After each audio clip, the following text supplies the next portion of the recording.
नमस्कार दोस्तों, स्वागत है आपके अपने YouTube चैनल रॉयल एकेडमी पर। दोस्तों, आज हम लेकर आए हैं प्राचीन इतिहास के अति महत्वपूर्ण 50 प्रश्न। दोस्तों, किसी भी परीक्षा में आपको इन सवालों को जरूर पढ़ के जाना चाहिए। तो दोस्तों, शुरू करते हैं अपने पहले सवाल से। दोस्तों, पहला सवाल है, राष्ट्रकूट वंश की स्थापना किसने की? ऑप्शन ए है दंतिदुर्ग, ऑप्शन बी है कृष्ण प्रथम, ऑप्शन सी है इंद्रजीत द्वितीय, ऑप्शन डी है इनमें से कोई नहीं। तो दोस्तों, इसका सही आंसर हो जाएगा ऑप्शन नंबर ए।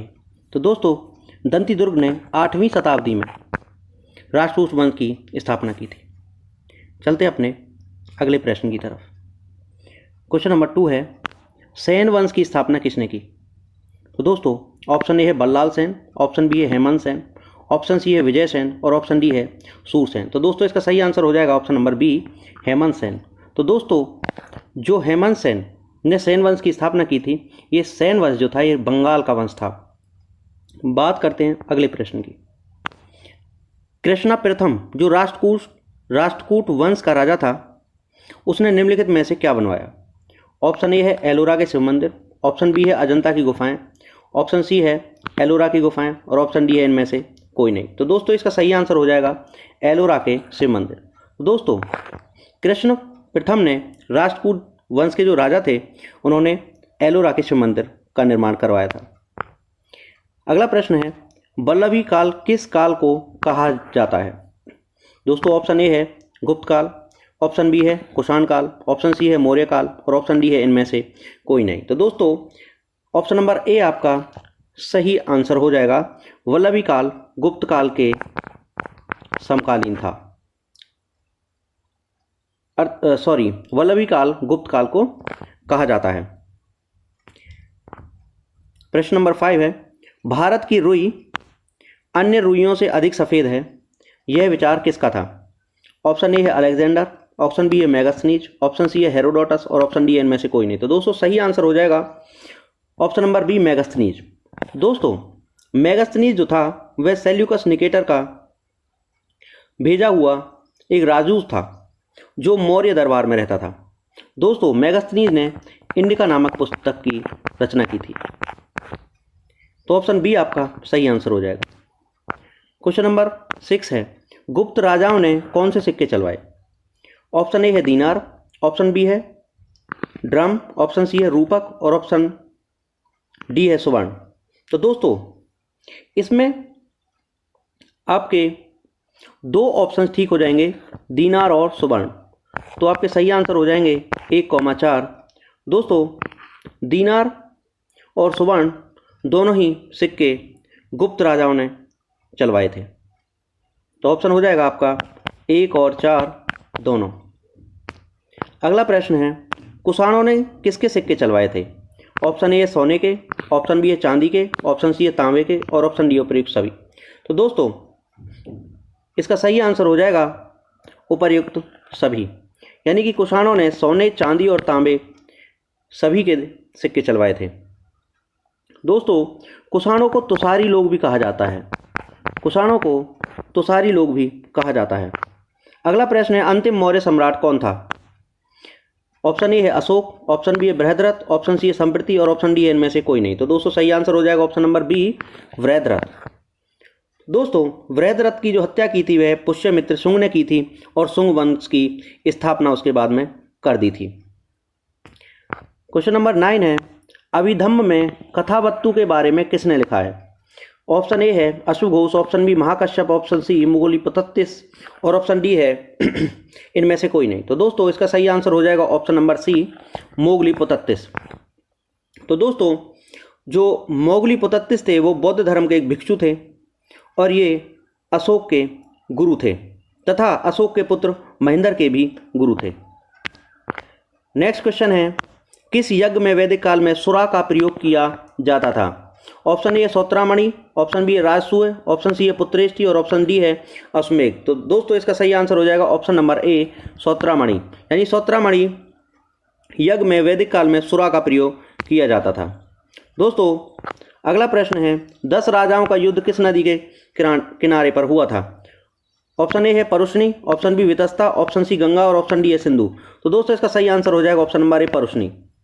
दोस्तों, 10 राजाओं का जो युद्ध हुआ था वह परुष्णी नदी के किनारे पर राजा सुदास तथा 10 राजाओं के संघ के बीच में हुआ था। नेक्स्ट क्वेश्चन, सोमपुरी विश्वविद्यालय की स्थापना किसने की? ऑप्शन ए है रामपाल, ऑप्शन बी है Gopal, option C Dharmapal, option D इनमें से कोई नहीं। तो दोस्तों सही आंसर हो जाएगा आपका ऑप्शन नंबर सी, धर्मपाल। दोस्तों यह पाल वंश का राजा था और पाल वंश बंगाल का राजवंश हुआ करता था। अगला प्रश्न है, रामपाल ने किस विश्वविद्यालय की स्थापना की? Option A Sompuri, option B Vallabhi, option C Jagaddala और ऑप्शन डी इनमें से कोई नहीं। तो दोस्तों सही आंसर हो जाएगा ऑप्शन नंबर सी, जगदल। अगला प्रश्न है, गौतम बुद्ध की मां महामाया किस वंश से थी? Option A Licchavi, option B है कोलिय, ऑप्शन सी है सोलंकी और ऑप्शन डी है शाक्य। तो दोस्तों इसका सही आंसर हो जाएगा option number B, Koliya. Gautam Buddha की जो मां थी वो कोलिय वंश की थी, परंतु गौतम बुद्ध का जो वंश था वो शाक्य वंश था, यानी कि गौतम बुद्ध को शाक्य मुनि भी कहा जाता है। गौतम बुद्ध की माता महामाया का विवाह शाक्य वंश के राजा शुद्धोधन के साथ में हुआ था। अगला प्रश्न है, वल्लभी विश्वविद्यालय का विकास किसने कराया? Option A Bhattarak, option B Gopal, option C Kumaragupta और ऑप्शन डी धर्मपाल। दोस्तों सही आंसर हो जाएगा ऑप्शन नंबर ए, भट्टारक। तो वल्लभी विश्वविद्यालय का जो विकास कराया वो भट्टारक ने करवाया। चलते अगले प्रश्न की तरफ, विक्रमशिला विश्वविद्यालय का विकास किसने कराया? Option A Dharmapal, option B है महेंद्रपाल, ऑप्शन सी गोपाल और ऑप्शन डी है कुमारपाल। दोस्तों इसका सही आंसर हो जाएगा ऑप्शन नंबर ए, धर्मपाल। तो पाल वंश के राजा धर्मपाल ने विक्रमशिला विश्वविद्यालय का स्थापना की थी तथा उसका विकास भी करवाया था। क्वेश्चन नंबर 17 है, नालंदा विश्वविद्यालय का विकास किसके काल में हुआ था? Option A Chandragupta, option B Skandagupta, option C Kumaragupta और ऑप्शन डी है समुद्रगुप्त। तो दोस्तों सही आंसर हो जाएगा ऑप्शन नंबर सी, कुमारगुप्त। अगला प्रश्न है, बौद्ध धर्म का कौन सा अंग मूर्ति पूजा में विश्वास नहीं करता?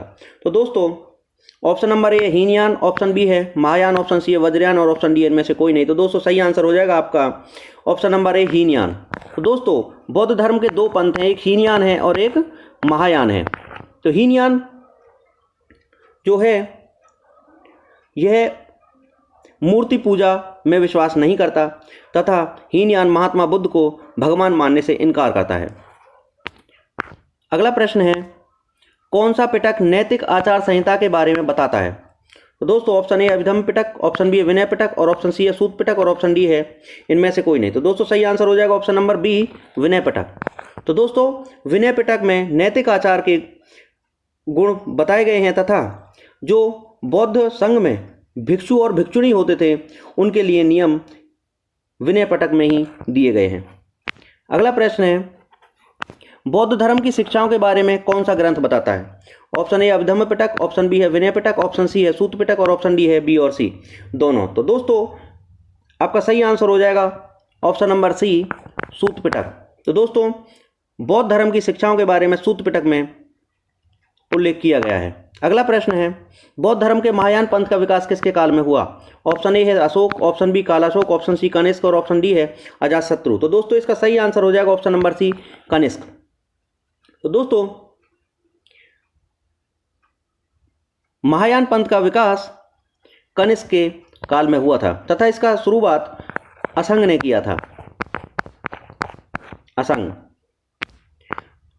अगला प्रश्न है, बौद्ध धर्म का महायान और हीनयान में विभाजन किस संगीति में हुआ था? दोस्तों ऑप्शन ए है प्रथम संगीति, ऑप्शन बी है द्वितीय संगीति, ऑप्शन सी है तृतीय और ऑप्शन डी है चतुर्थ। दोस्तों सही आंसर हो जाएगा ऑप्शन नंबर डी, कश्मीर के कुंडल वन में कनिष्क के दरबार में हुई थी और यह 72 ईस्वी में हुई थी।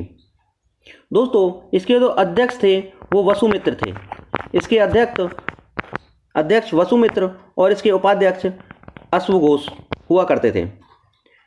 यह कश्मीर के कुंडल वन में हुई थी। बात करते हैं अगले प्रश्न की, प्रथम बौद्ध संगीति के अध्यक्ष थे। Option A Mahakashyap, option B Vasumitra, option C Moggaliputtatissa और ऑप्शन डी अश्वघोष। तो दोस्तों इसका सही आंसर हो जाएगा ऑप्शन नंबर ए, महाकश्यप। तो दोस्तों बौद्ध धर्म की जो प्रथम बौद्ध संगीति हुई थी वह अजातशत्रु के काल में हुई थी और इसके अध्यक्ष थे महाकश्यप। तो ऑप्शन ए आपका सही आंसर हो जाएगा। चलते अगले प्रश्न की तरफ। दोस्तों अगला प्रश्न है, दूसरी बौद्ध संगीति के अध्यक्ष थे। तो दोस्तों option A Mahakashyap, option B Vasumitra, option C Moggaliputta Tissa और ऑप्शन डी है सभाकामी। तो दोस्तों आपका सही आंसर हो जाएगा ऑप्शन नंबर डी सभाकामी। दोस्तों दूसरी बौद्ध संगीति वर्ष 383 ईसा पूर्व में वैशाली में हुई थी और यह कालाशोक के राज्य में हुई थी तथा इसकी अध्यक्षता सभाकामी ने की थी। आपका ऑप्शन नंबर डी सही हो जाएगा। चलते अगले प्रश्न की तरफ। नेक्स्ट क्वेश्चन है, किसके काल में चतुर्थ बौद्ध संगीति हुई थी। दोस्तों option A Ashoka, option B Kalashoka, option C Ajatashatru, option D Kanishka. तो इसका सही आंसर हो जाएगा ऑप्शन नंबर डी कनिष्क। यह कुंडलवन में कश्मीर में हुई थी। अगला प्रश्न है, गौतम बुद्ध के गृह त्याग को कौन सा चिन्ह दर्शाता है। ऑप्शन ए घोड़ा, बी है कमल, सी है चक्र और ऑप्शन डी है स्तूप। तो दोस्तों सही आंसर हो जाएगा ऑप्शन नंबर ए घोड़ा। अगला प्रश्न है, गौतम बुद्ध के निर्वाण को कौन सा चिन्ह बताता है। ऑप्शन नंबर ए है कमल, ऑप्शन बी है चक्र, ऑप्शन सी है घोड़ा और ऑप्शन डी है बोधि वृक्ष। दोस्तों सही आंसर हो जाएगा ऑप्शन नंबर डी बोधि वृक्ष। दोस्तों बुद्ध को निर्वाण प्राप्त हुआ था कुशीनगर में। अगला प्रश्न है, गौतम बुद्ध के जीवन को कौन सा चिन्ह बताता है। ऑप्शन ए है बोधि वृक्ष, ऑप्शन बी है कमल, ऑप्शन सी है घोड़ा और ऑप्शन डी है चक्र। तो दोस्तों इसका सही आंसर हो जाएगा ऑप्शन नंबर बी कमल। तो दोस्तों कमल गौतम बुद्ध के जीवन अर्थात जन्म के बारे में बताता है। अगला प्रश्न है, गौतम बुद्ध का सारथी कौन था। ऑप्शन ए है चन्ना, ऑप्शन बी है कंथक, ऑप्शन सी है देवदत्त और ऑप्शन डी इनमें से कोई नहीं। तो दोस्तों आप सही आंसर हो जाएगा ऑप्शन नंबर ए चन्ना। दोस्तों यदि अभी तक आपने चैनल को सब्सक्राइब नहीं किया है तो चैनल को सब्सक्राइब कर लीजिए, क्योंकि दोस्तों यहाँ पर आपको रोज एक नया वीडियो प्राप्त होता रहता है। अगला प्रश्न है, गौतम बुद्ध का सारथी कौन था। तो वह कौन था, चन्ना। अगले प्रश्न की बात करते हैं, कथक का गौतम बुद्ध के जीवन में क्या संबंध था। कंथक का गौतम बुद्ध के जीवन में क्या संबंध था। ऑप्शन ए सारथी, ऑप्शन बी है घोड़ा और ऑप्शन सी है नौकर, ऑप्शन डी है पत्नी। तो दोस्तों इसका सही आंसर हो जाएगा ऑप्शन नंबर बी घोड़ा। जो कंथक था वह महात्मा बुद्ध का शाही घोड़ा था। अगला प्रश्न है, विश्व का सबसे बड़ा महाकाव्य है। तो दोस्तों ऑप्शन ए है रामायण, ऑप्शन बी है महाभारत, ऑप्शन सी है वेद और ऑप्शन डी है रामचरितमानस। तो दोस्तों सही आंसर हो जाएगा ऑप्शन नंबर बी महाभारत। अगला प्रश्न है, बोगस कोई अभिलेख कहाँ खोजा गया है। बोगस कोई अभिलेख कहाँ खोजा गया। ऑप्शन ए है भारत, ऑप्शन बी है ईरान, ऑप्शन सी है सीरिया और ऑप्शन डी है टर्की। तो दोस्तों इसका सही आंसर हो जाएगा ऑप्शन नंबर डी टर्की में। अगला प्रश्न है, अष्टांग संग्रह की रचना किसने की। ऑप्शन ए है बाणभट्ट, ऑप्शन बी है वाघभट्ट, ऑप्शन सी है हर्ष और ऑप्शन डी है पाणिनि। तो दोस्तों सही आंसर हो जाएगा ऑप्शन नंबर बी भागवत। तो दोस्तों अष्टांग संग्रह आयुर्वेद का एक ग्रंथ है जिसकी रचना वाघभट्ट ने की थी। अगला प्रश्न है, 8वीं सदी में त्रिकोणीय संघर्ष किन के बीच हुआ था। तो दोस्तों ऑप्शन ए है चालुक्य पल्लव पांड्य, ऑप्शन बी है चालुक्य राजपूत यादव और ऑप्शन सी है चालुक्य परमार सोलंकी और ऑप्शन डी है चोल चेर और पांड्य। तो दोस्तों सही आंसर हो जाएगा option number A Chalukya Pallava और पांड्य।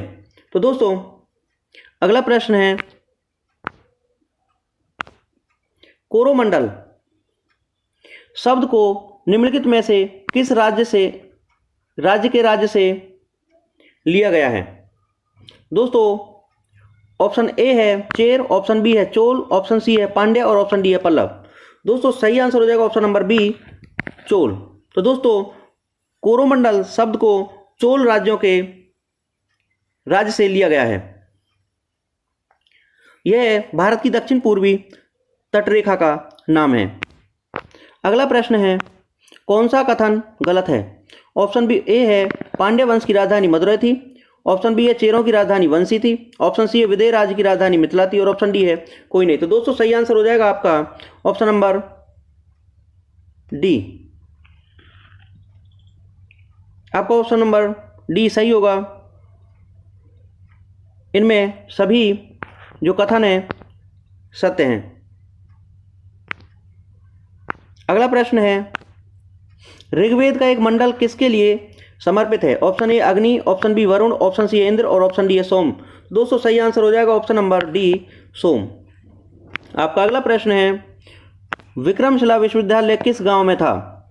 ऑप्शन ए है अंतिचक, ऑप्शन बी है बसार, ऑप्शन सी है चंदीमानु और ऑप्शन डी है इनमें से कोई नहीं। तो दोस्तों सही आंसर हो जाएगा ऑप्शन नंबर ए अंतिचक। तो दोस्तों विक्रमशिला विश्वविद्यालय अंतिचक नामक गांव में था।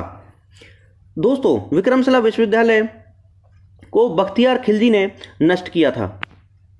अगला प्रश्न है, महायान बौद्ध धर्म ग्रंथों में भविष्य बौद्ध किसे कहा गया है?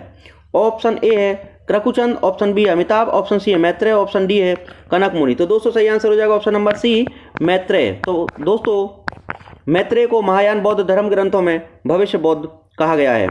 अगला प्रश्न है, किन दो वंशों ने राष्ट्रकूटों के साथ उत्तर भारत का राज्य संभाला? तो दोस्तों ऑप्शन ए है प्रतिहार और परमार, ऑप्शन बी है प्रतिहार और चंदेल, ऑप्शन सी है प्रतिहार और चोल और ऑप्शन डी है प्रतिहार और पुल। तो दोस्तों आपका सही आंसर हो जाएगा ऑप्शन नंबर डी प्रतिहार और पुल यानी पाल। तो दोस्तों उत्तर भारत में गुर्जर उस समय पर 8वीं शताब्दी की बात करता है। 8वीं शताब्दी में उत्तर भारत में गुर्जर प्रतिहारों का राज चलता था, बंगाल में पाल वंश का राज चलता था तथा दक्कन में राष्ट्रकूटों का शासनकाल हुआ करता था। अगला प्रश्न है, कौन सा वंश ब्रह्म क्षत्रिय वंश कहलाता था? ऑप्शन ए है सेन, ऑप्शन बी है पाल, ऑप्शन सी है प्रतिहार और ऑप्शन डी है चालुक्य वंश। तो दोस्तों ऑप्शन ए आपका सही आंसर हो जाएगा। जो सेन वंश था यह बंगाल का राजवंश था और इसकी स्थापना सामंत सेन ने 11वीं और 12वीं सदी में करवाई थी और यह एक ब्रह्म क्षत्रिय वंश कहलाता था। अगला प्रश्न है, कौन सा मिलान सही नहीं है? ऑप्शन ए है नागनाथ हर्ष, ऑप्शन बी मुद्रा राक्षस विशाखदत्त, ऑप्शन सी है मृच्छकटकम शूद्रक और ऑप्शन डी रत्नावली राजशेखर। तो दोस्तों इसमें ऑप्शन ए सही आंसर मतलब सही मिलान है। नागानंद जो लिखी थी वो हर्षवर्धन ने लिखी थी, मुद्रा राक्षस विशाखदत्त ने लिखी थी, मृच्छकटकम शूद्रक ने लिखी, परंतु रत्नावली की जो रचना की थी वह उदयन ने की थी, राजशेखर ने नहीं की थी। तो इसमें जो गलत कथन हो जाएगा, जो गलत मिलान हो जाएगा वो ऑप्शन डी हो जाएगा, क्योंकि रत्नावली की जो रचना की थी वह उदयन ने की थी। अगला प्रश्न है प्यारे बच्चों, परम सौगात की उपाधि किसने धारण की थी? तो option A Rajyavardhana, option B Harshavardhana, option C Prabhakar Vardhana, option D इनमें से कोई नहीं। तो दोस्तों सही आंसर हो जाएगा ऑप्शन नंबर ए राज्यवर्धन। तो दोस्तों राज्यवर्धन की जो पत्नी थी उसका नाम था राजश्री और राजश्री का भाई था हर्षवर्धन। राज्यवर्धन जो था वो वर्धन वंश का राजा था। इसकी हत्या शशांक ने की थी। राज्यवर्धन की जो हत्या की थी वो है शशांक ने की थी। जो शशांक था वह गौड़ वंश का शासक हुआ करता था, गौड़ वंश का शासक। अगला प्रश्न है, गुप्त राजाओं के बाद किन राजाओं ने गरुड़ को अपना राज्य चिन्ह बनाया था? तो दोस्तों ऑप्शन ए है Pallava, option B Rajput, option C है चोल और ऑप्शन डी है वर्धन। तो दोस्तों सही आंसर हो जाएगा ऑप्शन नंबर ए पल्लव। तो दोस्तों गुप्त राजाओं के बाद पल्लवों ने गरुड़ को अपना राज्य चिन्ह बनाया था। अगला प्रश्न है, किस सातवाहन राजा ने सबसे पहले राजा के नाम के सिक्के जारी किए? दोस्तों यदि अभी तक आपने चैनल को सब्सक्राइब नहीं किया तो सब्सक्राइब जरूर कर लीजिए और दोस्तों बेल आइकन को दबाना ना भूलें, क्योंकि नेक्स्ट वीडियो जब हम बनाएंगे आपके पास में नोटिफिकेशन सबसे पहले तो भी पहुंच सके। अगला प्रश्न है, किस सातवाहन राजा ने सबसे पहले राजा के नाम के सिक्के जारी किए? Option A Satakarni, option B है गौतमीपुत्र सातकर्णी, ऑप्शन सी है यज्ञश्री सातकर्णी, ऑप्शन डी है हाल। तो दोस्तों इसका सही आंसर हो जाएगा ऑप्शन नंबर ए सातकर्णी प्रथम। दोस्तों जो सातवाहन वंश था यह एक ब्राह्मण वंश था और यह आंध्र प्रदेश में राज किया करते थे। इनका राज्य कर्नाटक से एमपी और गुजरात तक फैला हुआ था। दोस्तों अगला प्रश्न है, योद्धाओं का प्रमुख स्थान कहाँ था? ऑप्शन ए है रोहतक, ऑप्शन बी है मगध, ऑप्शन सी है राजस्थान, ऑप्शन डी है उज्जैन। तो दोस्तों योद्धाओं का प्रमुख जो स्थान था वह हरियाणा का रोहतक हुआ करता था। योद्धाओं के जो प्रमुख देवता थे वो भगवान कार्तिकेय थे। दोस्तों बात करते हैं अगले प्रश्न की। अगला प्रश्न है समुद्रगुप्त के समय कांची का राजा कौन था? ऑप्शन ए है हस्तिवर्मन, ऑप्शन बी है मंतराज, ऑप्शन सी है नीलराज और ऑप्शन डी है विष्णुगुप्त। तो दोस्तों इसका सही आंसर हो जाएगा ऑप्शन नंबर डी विष्णुगुप्त। तो दोस्तों जो विष्णुगुप्त था वह पल्लव वंश का शासक हुआ करता था। अगला प्रश्न है 4 अश्वमेध यज्ञों का आयोजन किस राजा ने कराया? ऑप्शन ए है हस्तिवर्मन, ऑप्शन बी है समुद्रगुप्त, ऑप्शन सी है पुष्यमित्र शुंग और ऑप्शन डी है प्रवरसेन प्रथम। तो दोस्तों इसका सही आंसर हो जाएगा प्रवरसेन। ऑप्शन नंबर डी आपका सही आंसर हो जाएगा।